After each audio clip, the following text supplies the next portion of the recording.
Welcome to the Freshly Charged YouTube channel. In today's video, we are going to be unboxing, setting up, and testing the Velotric Nomad 1. It's a fat tire e-bike, 26 by 4 inch tires, 750 watt motor, and should have a decent range with a 14.4 amp hour battery. This bike looks sweet, and the sweetest thing too is the price. And they often have coupons, so check down in the description below for the coupons. But let's quit talking and let's get opening. The box came in pretty good condition, broke a little bit on the side, but nothing too crazy. This bike reminds me of the Venton Adventure, just at a much more budget-friendly price. Here's the toolkit. It's got the manual in here, kickstand, some pedals, light, we've got a belt, tools, display. We've got the charger, 54.6 volt output, so it's a 48 volt system with a 3 amp charger. It's a 14.4 amp hour battery, so it should take you just under 5 hours to charge from empty to full. So the thing with Velotric bikes is they require a little bit more assembly than some of the other bikes that we've reviewed, and that's because they've saved money with their shipping and they're able to pass those savings on to you, but it does require a little bit more assembly. So this does come with a unique tool for tightening up the axle bolts with the Velotric bikes. Kickstand just takes 2 bolts. All right, while Andrew does that, I'm gonna put on these. I really like this handlebar and stem setup. It's got this crosshair, line them up. A lot of times you have to kind of guess where the center of the handlebar is. These lines are money. They're just perfect to have here. Okay, now that we got it all set up, we're gonna go take it for a spin so we can tell you what we think about the Velotric Nomad 1.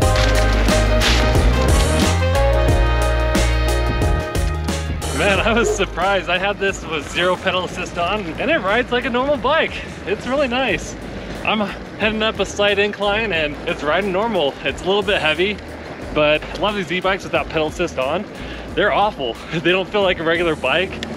This feels like a regular bike, which is really nice.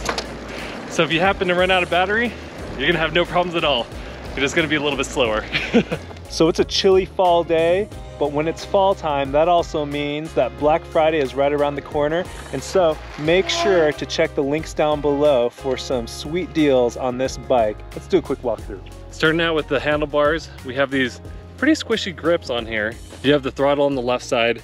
It doesn't work in pedal assist 0. So when you're in pedal assist 0, pressing down on the throttle will not do anything. Hydraulic disc brake lever on the left and also on the right. They look very similar to Tektro hydraulic disc brakes, and they use mineral oil. Control module, the 8-speed Shimano thumb and trigger shifter, a nice bell that you can put on the right or left, and then another brake lever on the right. To the forks, we have 80 millimeters hydraulic suspension, which you can adjust the preload and lock it out. This suspension is money. It's very good. Most budget e-bikes we find use coil suspension. Hydraulic suspension is amazing. Plastic fenders on here that are nice, big and rugged, and a 26 by 4 inch CST BFT tire that's fat and knobby. So that's really nice for this type of terrain. We went uphill on the logs and it was perfectly fine gripping it. So these are really nice tires with the 180 millimeter brake disc and a 2-piston hydraulic disc brakes. Just below this nicely wrapped and nicely managed cables is a light. Moving down the frame, we have a 14.4 amp hour battery. It's a 48 volt LG or Samsung cells, and it's UL certified. It's been rated and tested for lithium fires. To pop it out, you just go ahead and put that in there, twist it, and it comes right out. So the bike with the battery weighs 73 pounds. The advantage to having this battery that you can remove is if you don't want to take the entire bike into your house to charge, or up to your apartment, or up to your office, you can just take out the battery and charge it wherever you want. You have a really comfy seat here. This thing is really plush. A plastic fender in the rear, which is big and oversized, a Shimano Altus derailleur, and then another 26 by 4 inch knobby fat tire with 180 millimeter brake disc on the other side. This light that you add onto it, it's not built into the system, so you gotta make sure you turn this on and off. I'm not a huge fan of that, but I understand it's a budget e-bike. We have a 46 teeth chainring up front, which is nice and big, and a 13 by 34 teeth cassette. This is a 750 watt motor with a peak output of 1200 watts. Eventually you're gonna have to do a tire change. Sometimes changing tires with motors built in the hub can be difficult on these budget e-bikes, but not so with this e-bike because it has a quick release cable here. So you don't have to mess too much with the wiring in order to change the tire. And then lastly, the kickstand is actually pretty nice. It's big, it's beefy, it's rugged, and it's adjustable. So there's a quirk that we found with the throttle speed and your pedal assist level that we've never seen in any other electric bike that we've tested. Yeah, on most e-bikes, if I'm in pedal assist level 1, I can get the top speed with the throttle only. With this bike, if I'm in pedal assist 1, I can only get up to an 8 miles per hour top speed. So it's all adjusted based off of the pedal assist level, what throttle it will let me have for my top speed. I don't think it's either good or bad. It's just something different. It'll take a little bit of getting used to. So if you want a faster top speed on your throttle, you have to have your pedal assist level cranked up.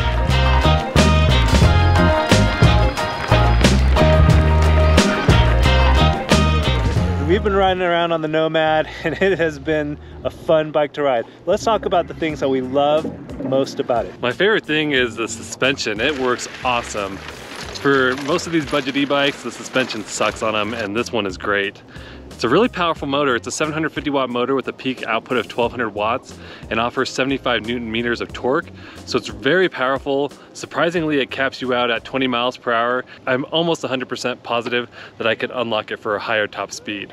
Cable management is done really well, except for this one extra piece they gave us. They gave us one extra piece that's different from the other type of stuff. It actually came in a box with a lot of extra little parts, which is nice to have those little extra parts just in case things are broken or lost. A lot of these e-bike companies or e-scooter companies, they don't give you any extra bolts. So if you lose something, you got to go to the hardware store and try to match it up. Big thumbs up to them. The big fat knobby tires were great.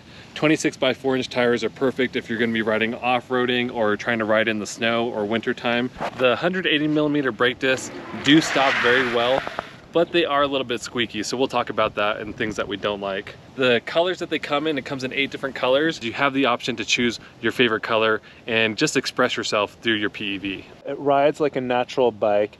Without the pedal assist on, I didn't even know. It was so smooth, it just felt natural, it felt good. I also really like the fenders on this bike. The fenders do a good job protecting people behind you and protecting your back from debris that'll spray up. The seat is really comfortable. The screen actually looks pretty good. It feels good, it rides well, but the biggest thing is the price. It's a nice budget e-bike. Those are the things that we like about this bike. We're gonna keep riding, and at our next stop, we'll talk about the things that we don't like about this bike. So this is a section of road that is not maintained, not used anymore except for cyclists and runners, and you can see here these huge potholes. The suspension does a pretty good job softening that out.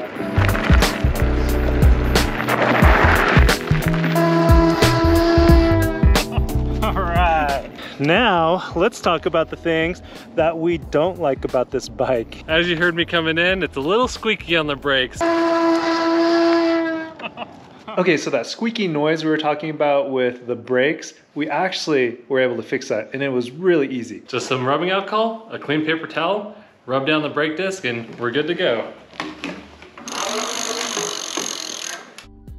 Fenders on here are plastic. They offer great coverage, but I wish they were metal. I don't love plastic fenders. They just get all wobbly and wanky, where metal ones are a lot easier to keep in place. The front light, it's not as bright as I'd want it to be. The tail light, also not ideal. It's a separate battery powered light that you have to remember to turn on and to turn off. And knowing me, I'm always forgetting to turn it off, and so that thing will be out of batteries after its first use because I'll forget to turn it off and it'll stay on until my next use. The display is great. You can see it in direct sunlight, but I would have loved a color display. I understand on a budget e-bike, they have to make some sacrifices. While the bike looks very polished and very refined, the fit and finish is really good for a budget e-bike. There's one thing that sticks out. And when I say that it sticks out, I'm being figurative and literal. And that's this bolt right here. It just kind of juts out. I don't know why it's so long. It looks like it needs a cover, but we're getting a little nitpicky here. You're getting a great bike for the price. There's gonna be more elbow grease that's needed to put this together because out of the box, there are just more parts. But to their credit, it's actually pretty easy to put together. And if you don't wanna do it, you can just pay a local bike store to put it together for about 100 to 150 bucks. One other thing I forgot to mention that I don't love about it is the pedal assist levels dictating my throttle levels. Sometimes I just want to go 20 miles per hour, but ride the bike like a normal bike. I don't want to be in pedal assist level 5 to go 20 miles per hour on the throttle only. Who should get this bike?